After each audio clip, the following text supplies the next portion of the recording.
Hey guys, welcome to my channel. In this video, I'm gonna show you how you can find your Facebook password.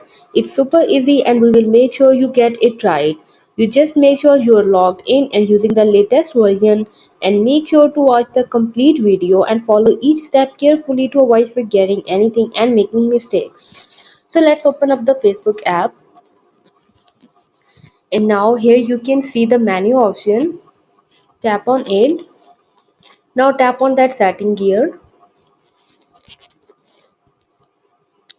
Now tap on see more in account center and here you can see password and security. Tap on it. Now you can see change password and here you can change your password. Enter the current one and then enter the new one and then change password.